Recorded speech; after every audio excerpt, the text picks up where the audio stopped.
Kwenye kila maisha kuna hatua inabidi uzipige, so sikutegemeaga kama nikija Dar es Salaam maisha yangu atafikia kwenye kazi kama hizi. Niliamini kwenye kipaji changu, niliamini kwenye muziki, niliamini kwenye kila kitu ninachokifanya, ila kwenye sanaa. Lakini nilipofika huko mambo yakabadilika, kwa sababu maisha tight, hamna kitu cha bure, hamna hivi, hamna vile, lazima upambane ili upate kupata chakula cha kila siku, lazima ujitume pia. Umeona bana? Kwa hiyo hili ndio ilikuwa kazi yangu toka nilipofika Dar es Salaam, napambana hivyo hivyo.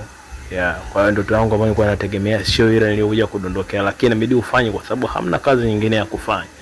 Ndio nikawa mbobezi kuna hiyo kazi, nimeifanya sana zaidi ya miaka 8 pasipo mafanikio yoyote. Pasipo mafanikio yoyote, pasipo ile ujue unapofanya kazi lazima kidogo uone motisha wake wa kazi na faida zake. Pale nimefanya pasipo faida yoyote. Japo ndo ambao ilikuwa inaniweka mjini, nikipata hela hiyo napata na tu ya kula, kununua nguo, kusevu, lakini sio ile hela kusevu kwa sababu ya kutengeneza maisha hizi, kujenga nyumba, kununua kiwanja au kusaidia familia sana, hapana. Kwa hiyo sijachagua kazi nilipofika mjini.